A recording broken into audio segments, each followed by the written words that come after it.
Olá, pessoal, tudo bem? Vamos iniciar agora a última aula de reações químicas. Já vou abrindo aqui a apresentação para vocês. Essa aula é uma aula mais curtinha, porque a gente vai ver apenas mais uma forma de representar uma reação química, tá certo? Então, nós falamos ao longo dessas semanas dos quatro tipos básicos de reações químicas, de balanceamento, falamos das condições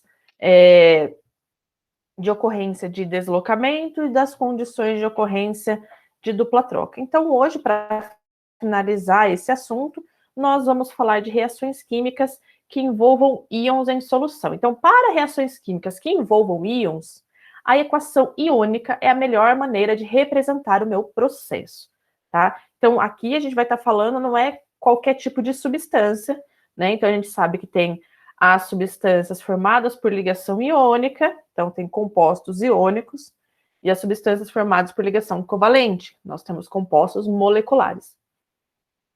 Compostos iônicos, quando estão em solução, eles se dissociam, ou seja, liberam íons. Então, todo composto formado por ligação iônica, quando eu coloco em água, né? Então, aqui eu estou falando em solução aquosa, esses íons serão dispersos, serão liberados, tá? A substância se dissocia, separa os íons. Então, nesse quesito, né, nessas equações iônicas, a gente vai falar de compostos iônicos, porque em solução eles se dissociam. E também nós falaremos de ácidos, porque ácidos sofrem ionização quando estão em solução aquosa. Então, aqui a gente vai ver a melhor maneira de representar reações químicas que envolvam íons, tá? E esses íons, eles virão da onde?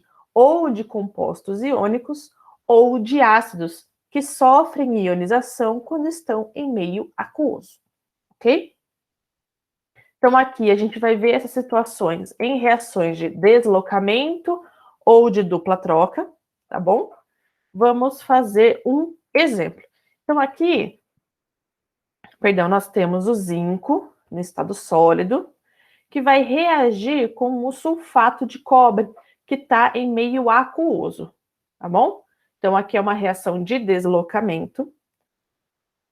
O zinco é mais reativo que o cobre, portanto, ele vai deslocar o cobre de lugar e vai formar sulfato de zinco e cobre sólido. Então, o sulfato de zinco, que é igual que eu acabei de comentar, né? Tanto o sulfato de cobre 2 é um composto, né, formado por ligação iônica entre o sulfato e o cobre. E o sulfato de zinco, que foi formado, também é formado por ligação iônica entre o sulfato, que é o SO4, e o zinco, ligação iônica entre eles. Só que eles estão em meio aquoso, ó.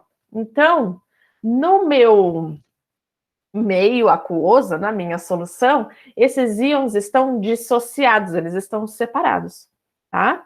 Por isso que a melhor maneira de representar a equação será na forma iônica. Então, vamos abrir aqui onde é que a gente enxerga os íons existentes. Então, o zinco, no estado sólido, ele é metal. Então, não tem íons, é um metal. Aqui no sulfato de cobre, eu vou ter o íon sulfato e o íon cobre. Aqui, nos produtos, o sulfato de zinco, eu vou ter o sulfato e eu vou ter o zinco. Mesma coisa, eu vou ter os íons.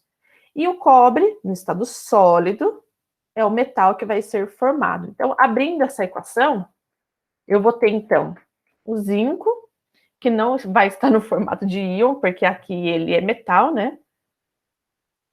Eu abrindo o sulfato de cobre, eu tenho cobre 2+, e o sulfato 2-. Já comentei com vocês. Sulfato vem do ácido sulfúrico.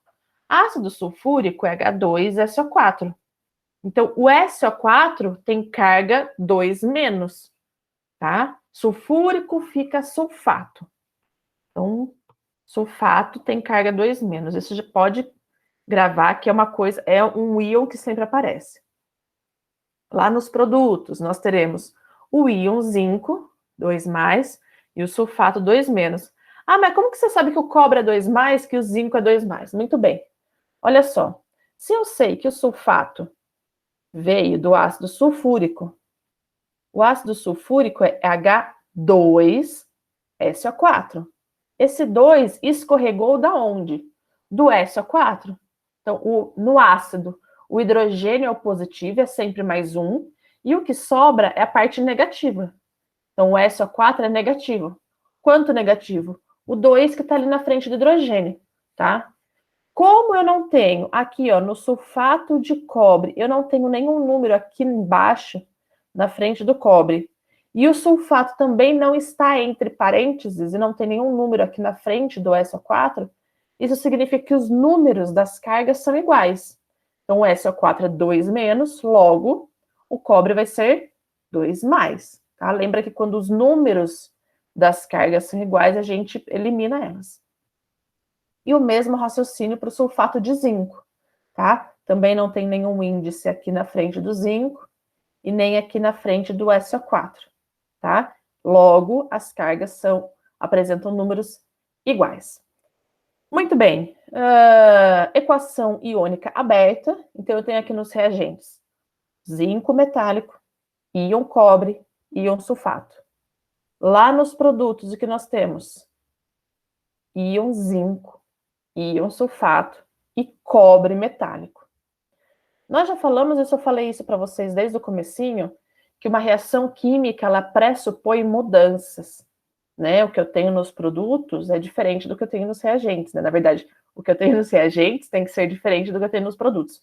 Quando a gente abre, né, a forma iônica, e por isso que ela é a melhor maneira, o que a gente percebe? Que o sulfato, o íon sulfato, ele está igual, tanto nos reagentes quanto nos produtos. Então, o que a gente faz? A gente corta eles. Isso na representação da forma iônica, tá? Se eu for representar essa reação sem ser na forma iônica, eu mantenho igual tá aqui, ó.